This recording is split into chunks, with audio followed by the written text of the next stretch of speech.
В начале июля Уфа примет Всероссийский съезд молодых ученых. Об этом поговорим сегодня в программе «Интервью». Здравствуйте, я представляю гостя в студии. Светлана Мустафина, председатель Госкомитета Башкортостана по науке и высшему образованию. Добрый день. Светлана Анатольевна, вот мы говорим о том, что Уфа впервые, насколько я понимаю, примет совершенно верно.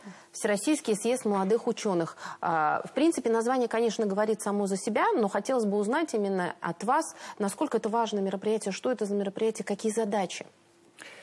Это мероприятие вообще проходит с 2009 года. Вот за последние 5 лет мероприятие проводилось в разных городах. Сочи, Санкт-Петербург, Москва, Нижний Новгород. В прошлом году мероприятие проводилось во Владивостоке, которое собрало у себя 1100 участников этой конференции, этого Всероссийского съезда. В этом году Всероссийский съезд Советов молодых ученых и студенческих научных обществ соберется в городе Уфа, который будет проходить со 2 по 4 июля на площадке Конгресс-холла.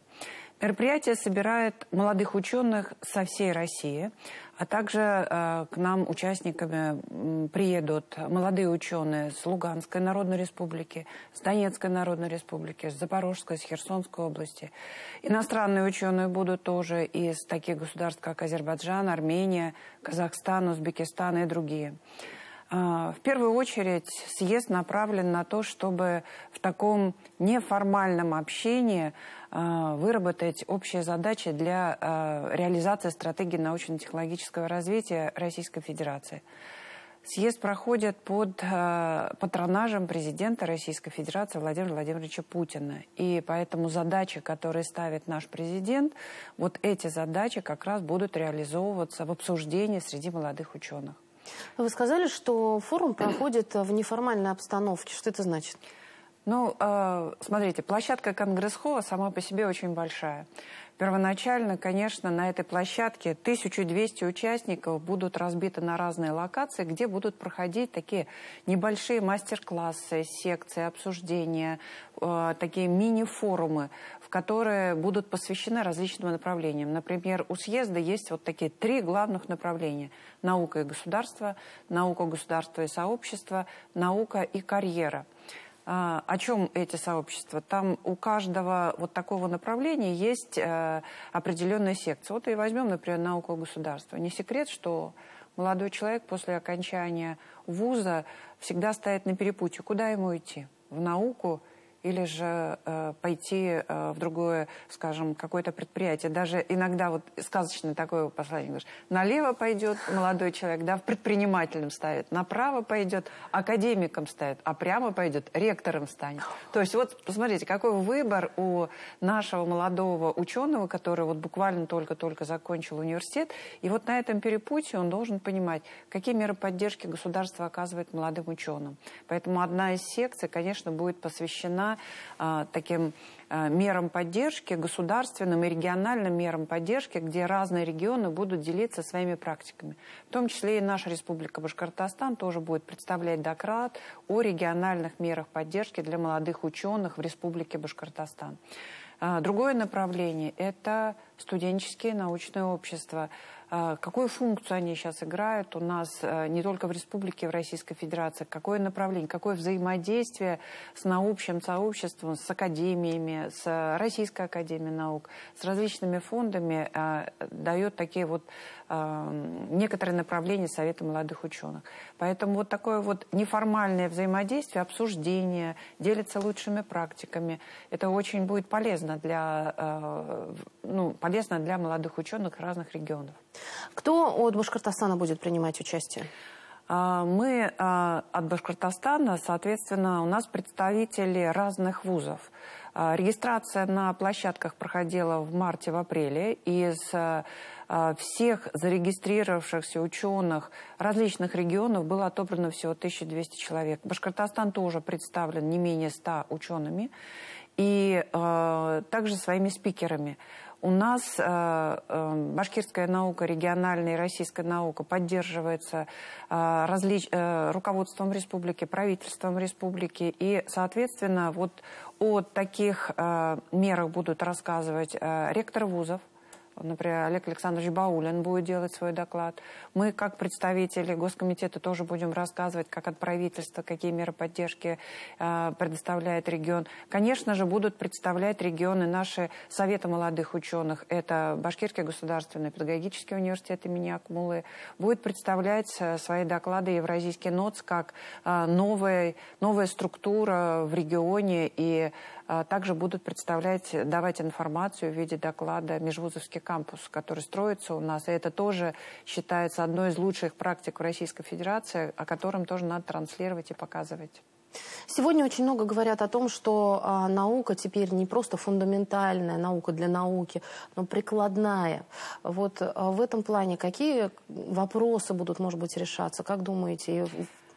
Очень хороший вопрос, Роза. На самом деле наука действительно не фундаментальная, ее еще называют прикладная, поисковая наука. Да? И вот как раз одно из направлений этого съезда — это будет взаимодействие науки, бизнеса, региона и региональной власти. То есть здесь на площадках будут выступать реальные представители сектора экономики, которые фактически будут встраивать свои предложения и в то же время свои требования к тем научным исследованиям, которые проводят не только молодые, но и вообще научные исследования в регионе и в Российской Федерации. Поэтому это потребности заказчика, отраслевого заказчика, требования заказчика. И, соответственно, дают возможность направить те исследования в то русло, которое требуется именно в настоящий момент в Российской Федерации. Какие задачи мы решаем, вот именно Республика Башкортостан, принимая этот форум у себя? Ну, любой форум — это, как вот всегда говорит глава региона, когда мы принимаем гостей, для региона это праздник. Я считаю, что приедут из разных регионов, из разных уголков молодые исследователи. Они посмотрят, как мы живем, они увидят наши вузы, они увидят наш кампус, они увидят наш Евразийский НОЦ, они увидят нашу столицу Уфу, и они оставят об этом, о своем посещении, о своем конгрессе, о своем впечатлении, донесут это до своих регионов. Вот такое межвузовское взаимодействие и межрегиональное взаимодействие позволит построить новые какие-то научные команды, подружить эти научные команды между собой. И, возможно, вот такая дружба перерастет в какие-то реальные научные исследования, новые коллаборации, в том числе и с реальным сектором экономики. В начале нашего интервью мы с вами говорили о том, что Всероссийский съезд решает задачи, которые поставил Владимир Путин. Вот, может быть, мы конкретизируем немного, какие конкретно? Ну, страна нуждается в новых технологиях, которые не завтра возникнут. Да, вот даже одна из секций есть такая, наука 10 лет вперед. То есть нужно уже ставить задачи, что требуется в прогнозе для нашей страны даже не на 5-летний период, а на 10-летний период. И те технологии, которые, скажем, мы пользовались ранее, используя, скажем, импортное программное обеспечение, какие-то импортные разработки, мы понимаем, что это не всегда плюс, потому что, имея что-то, мы иногда не развиваемся. Поэтому сейчас одна из задач – это технологическое развитие. Поэтому технологии нужны сегодня, и, соответственно, нужно рассмотреть, какие из научных тематик являются именно не просто перспективными, а которые нужно довести уже до реальных разработок сегодня. Это вот тоже тема отдельного обсуждения на одной из секций этого форума будет. Светлана Анатольевна, спасибо огромное, что пришли сегодня к нам в студию, рассказали о предстоящем мероприятии. Я думаю, что мы еще и осветим его на нашем телеканале. И я надеюсь, что от него будет вот такой вот положительный резонанс, который позволит нашему научному сообществу идти еще дальше вперед и совершать больше открытий. Конечно, с удовольствием. И я приглашаю всех наших молодых ученых, которые в очном формате, к сожалению, может быть, и не прошли отбор, но, тем не менее, возможность участия в удаленном формате будет представлена на всех площадках. Поэтому добро пожаловать всех участников очного и заочного формата. Я думаю, что форум будет просто привлекательным и интересным, много полезного мы из него извлекем. То есть онлайн принять участие можно, следить за мероприятием? Конечно, у нас будет трансляция практически с каждой точкой, с каждой секцией. Это будет и возможности задать вопросы, и посмотреть интервью известных спикеров, и написать вопрос и в письменном виде. То есть получив при этом ответ от первых лиц, например, от руководителя Российского научного фонда, получив ответ от Министерства науки и высшего образования, от Координационного совета по делам молодежи в научной и технологической сферах. Поэтому здесь представляется такая реальная возможность B2B, называется, задать вопрос, получить ответ на интересующую тему. Спасибо огромное. Это была программа «Интервью». Спасибо, что были с нами.